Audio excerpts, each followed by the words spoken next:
Oke, Assalamualaikum warahmatullahi wabarakatuh. Perkenalkan, nama saya Denny Iksan. NIM saya 41420129.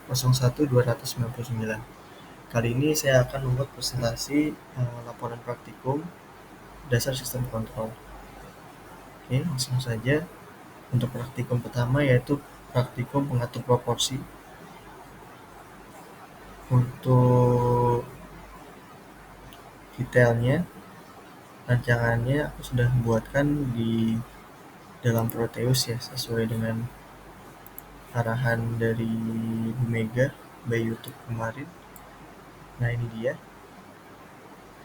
Jadi kita hanya perlu mengatur untuk frekuensinya saja. Di sini dapat kita lihat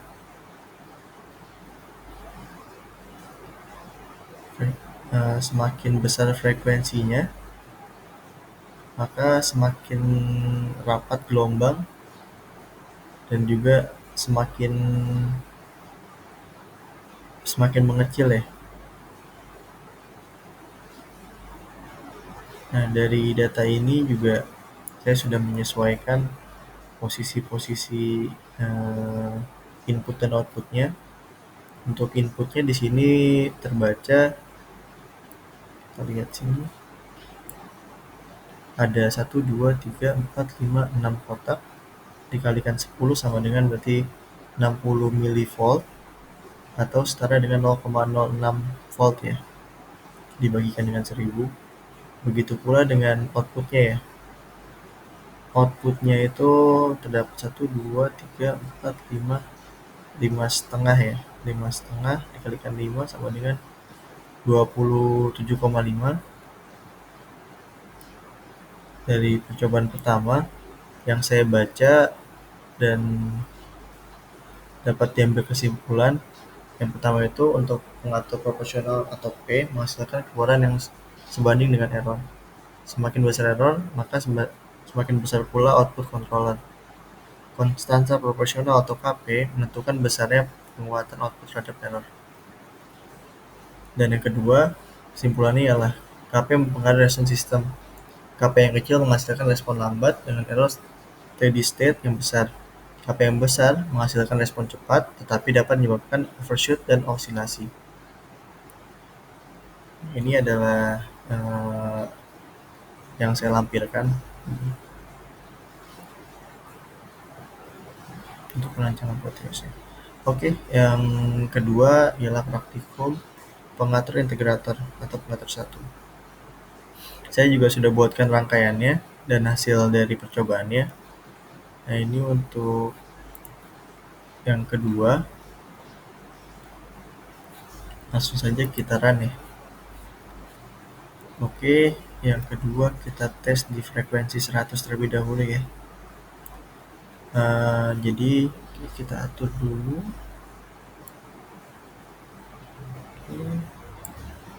Lebih mudah.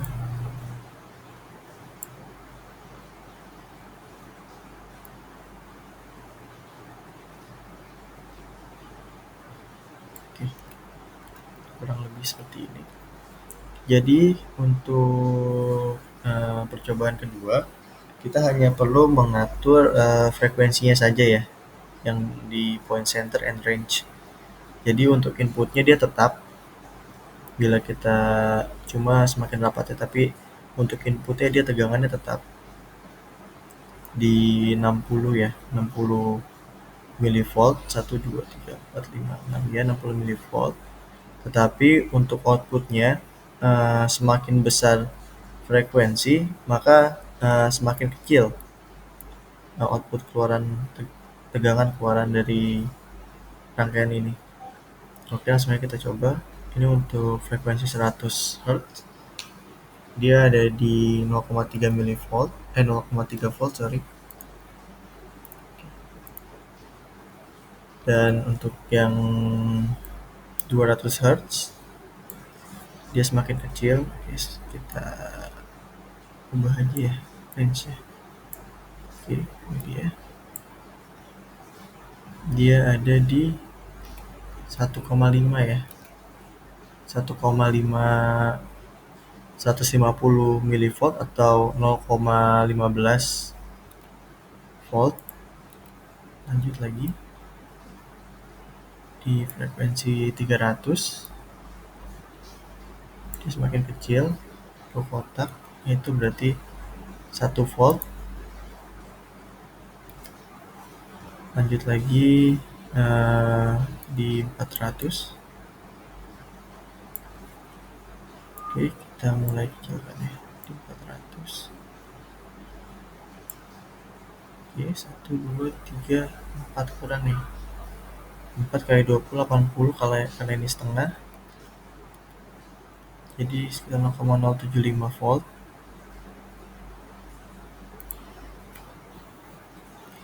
Dan yang kelima, frekuensi 500 Hz. Sorry, kita ubah di 10 biar lebih mudah. 1, 2, 3, 4, 5, 6 ya. 6 tapi setengah. Jadi sekitar 0,55 ya. Nah ini dia. 2, 3, 4, 5, 6 ya. Oke, dan seterusnya. Dari percobaan ini dapat ditarik kesimpulan sebagai berikut. Pengatur integrator atau I menghasilkan keluaran yang sebanding dengan akumulasi error dari waktu ke waktu.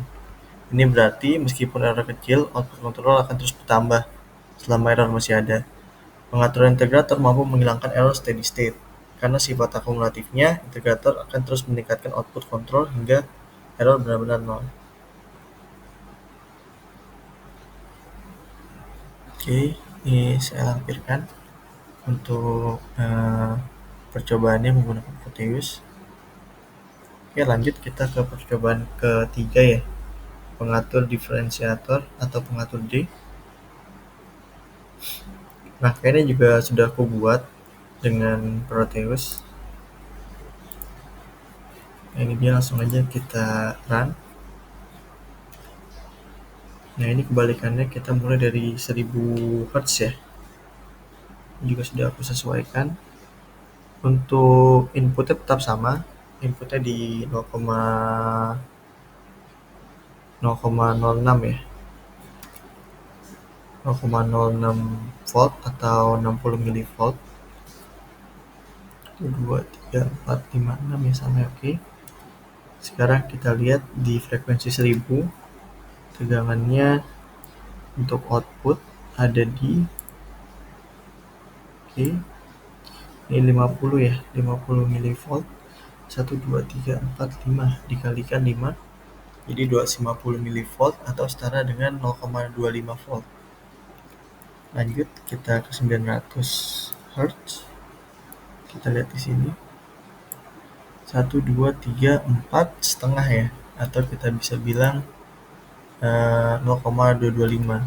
Dapat dari mana? Yang tadi 50 milivolt dikalikan 4 setengah ini.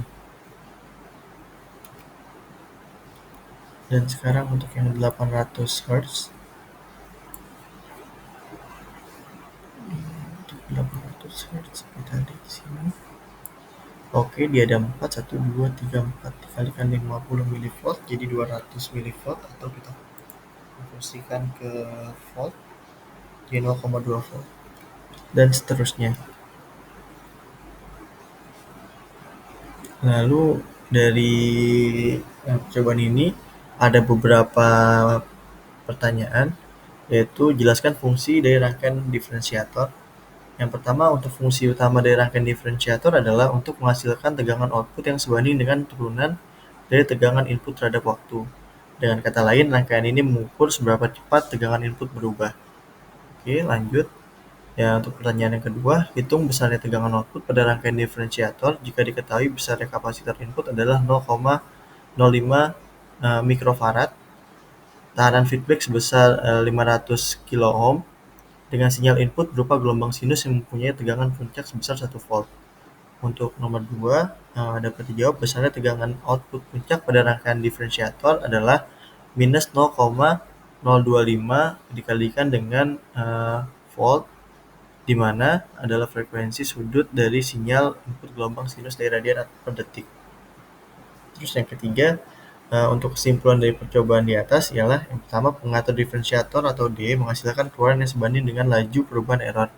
Ini berarti pengontrol D akan memberikan aksi kontrol yang besar ketika error berubah dengan cepat. Pengatur diferensiator dapat mengintegrasi error dan meningkatkan stabilitas sistem. Dengan merespon perubahan error, pengontrol D dapat mencegah overshoot dan oscillasi yang berlebihan.